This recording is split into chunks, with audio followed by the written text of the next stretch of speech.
आज की क्लास में देखिए साख पत्र के अंतर्गत हम प्रतिज्ञा पत्र, ठीक है, और उसके साथ साथ हुंडी के बारे में चर्चा करेंगे। प्रतिज्ञा पत्र एक लिखित हस्ताक्षरित विलेख है। इसके अंतर्गत क्या कहते हैं कि या प्रतिज्ञा पत्र लिखित हस्ताक्षरित विलेख है करेंसी नोट या बैंक नोट के अतिरिक्त, ठीक है। इसमें जो इसका लेखक होता है, प्रतिज्ञा पत्र का लेखक देनदार होता है, ठीक है। इसका लेखक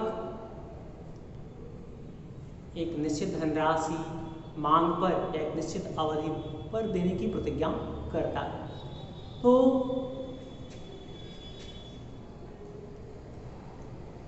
या आप इसको कह सकते हैं विनिमय विपत्र के उत्तर में जो देनदार है प्रतिज्ञा पत्र लिखता है, ठीक है। विनिमय विपत्र में लेखक लेनदार होता है या उसको आप विक्रेता कह दीजिए, जबकि प्रतिज्ञा पत्र में प्रतिज्ञा पत्र का लेखक देनदार होता है जिसको आप विक्रेता कह सकते हैं, ठीक है। और विनिमय पत्र या प्रतिज्ञा पत्र उधार सौदों के संदर्भ में लिखे जाते हैं और विनिमय पत्र में का लेखक विक्रेता होता है जो देनदार से उसकी स्वीकृति प्रदान करता है कि निश्चित अवधि बाद इस रकम का भुगतान कर दिया जाएगा। और जबकि प्रतिज्ञा पत्र में देनदार द्वारा स्वयं प्रतिज्ञा की जाती है कि निश्चित अवधि के बाद इस विपत्र में लिखी हुई राशि का भुगतान उसके द्वारा किया जाएगा, ठीक है। उस पर स्टाम्प भी लगाया जाता है। अगर मुद्दती प्रतिज्ञा पत्र है तो दर्शनी पर स्टाम्प लगाना अनिवार्य नहीं है।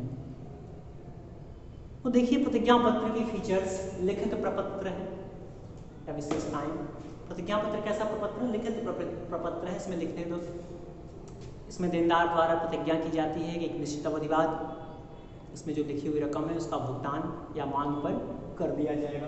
हस्ताक्षर, इसमें लेखक या देनदार के हस्ताक्षर होते हैं, ठीक है। शर्त रहित प्रतिज्ञा पत्र शर्त रहित होता है, इसमें किसी प्रकार कोई शर्त नहीं लगाई जाती। देनदार द्वारा लिखित, देनदार द्वारा प्रतिज्ञा पत्र लिखा जाता है। निश्चित धनराशि, प्रतिज्ञा पत्र में एक निश्चित धनराशि होती है, ठीक है, और जिसका एक निश्चित अवधि के बाद या मांग पर भुगतान किया जाता है, निश्चित अवधि, ठीक है। और प्रतिज्ञा पत्र पर स्टाम्प लगाना अनिवार्य है। आगे देखिएगा, भुगतान हो गया आदेशित व्यक्ति को, और प्रतिज्ञा पत्र का जो भुगतान है उसमें जो आदेशित निश्चित व्यक्ति को, जिसका कि प्रतिज्ञा पत्र में नाम लिखा हुआ है या उसके द्वारा आदेशित व्यक्ति को किया जाता है। और सबसे महत्वपूर्ण बात कि प्रतिज्ञा पत्र लिखने के बाद विक्रेता को या लेनदार को सुपुर्द कर दिया जाता है, ठीक है। प्रतिज्ञा पत्र के पक्षकार आपके आहारता है। आहारता कौन? आहारता मतलब लिखने वाला, और इसमें जो आहारता होगा कौन होगा? देनदार होगा या उधार विक्रेता, ठीक है।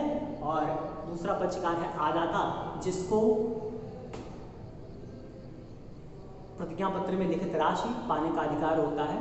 आदाता या जो जिसको उसका भुगतान होना है उसके द्वारा एक आदेशित व्यक्ति को, ठीक है, वो आदाता कहलाएगा। प्रतिज्ञा पत्र के भेद में देखिएगा, बैंक प्रतिज्ञा पत्र।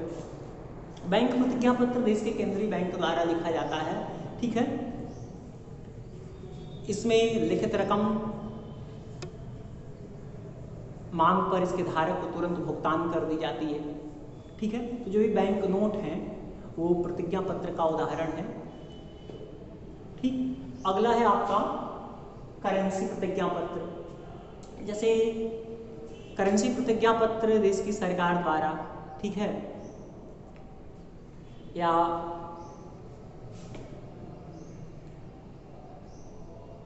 वित्त मंत्रालय द्वारा, वित्त विभाग द्वारा जारी की जाते हैं। जैसे कि भारत में 1 रुपए का नोट प्रचलित है, तो यह आपका करेंसी प्रतिज्ञा पत्र का उदाहरण है।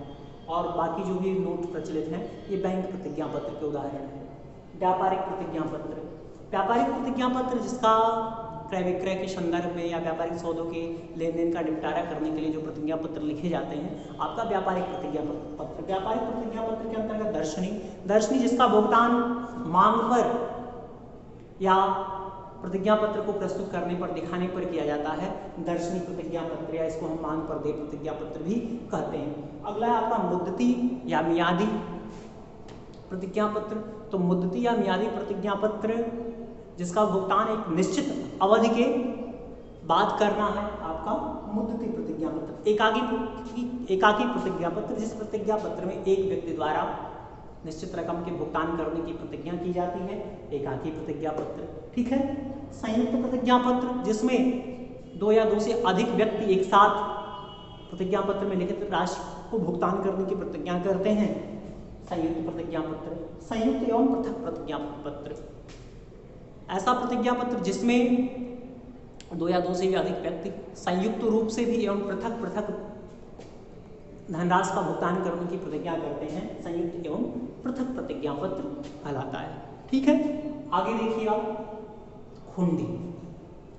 हुंडी जो काम विनिमय विपत्र का कार्य है, या हुंडी विनिमय विपत्र की तरह ही कार्य करती है, भी एक साख पत्र का एक उदाहरण है। ठीक है। हुंडी भारतीय भाषाओं, अधिकतर हिंदी एवं मुड़िया में लिखी जाती है। यानी कि हुंडी एक विनिमय साध्य विलेख है, ठीक है, जिसमें लिखित धनराशि या जो इसका लेखक होता है, ठीक विनिमय पत्र की तरह आप इसको लिखेंगे। ठीक है। इसका लेखक आपका लेनदार होता है, लेनदार द्वारा देनदार की स्वीकृति प्राप्त कर ली जाती है एक निश्चित रकम के लिए।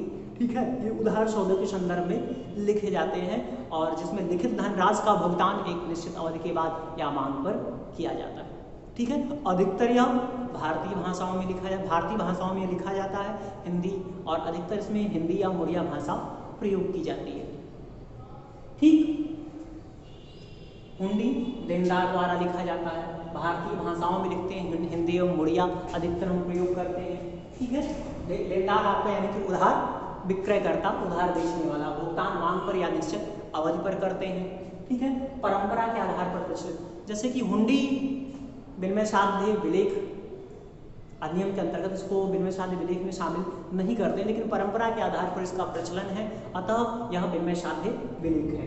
हस्ताक्षरित, इसमें जो इसका लेखक होता है उसके हस्ताक्षर होते हैं, साथ साथ जो इसकी स्वीकृति प्रदान करता है उसके हस्ताक्षर होते हैं। इष्ट देव का नाम। प्रारंभ में हुंडी लिखने, जब आप हुंडी लिखना प्रारंभ करते हैं तो प्रारंभ में आप अपने इष्ट देव के नाम से शुरुआत करते हैं, श्री गणेश जी सदा सहाय, श्री लक्ष्मी जी सदा सहाय करके। ठीक है। अगला है तिथि विक्रमी संवत में। हुंडी में जो तिथि है विक्रमी संवत में डाली जाती है। ठीक है। स्टाम्प, इस पर स्टाम्प भी लगाया जाता है, या जो आपके दर्शनी हुंडी है उस पर स्टाम्प लगाना अनिवार्य नहीं है, बल्कि जबकि मुद्दती हुंडी में जो तिथि है विक्रमी संवत में या मिति में लिखी जाती है, इस वजह से इसको मिति हुंडी भी कहते हैं। मुद्दती हुंडी को मुद्दती हुंडी में स्टाम्प लगाया जाना अनिवार्य है। और जब हुंडी आप लिखते हैं तो इसमें रकम की आधी और दूनी रकम भी लिखते हैं, ताकि यह रकम परिवर्तित होने का इसमें भय नहीं रहता है। ठीक है।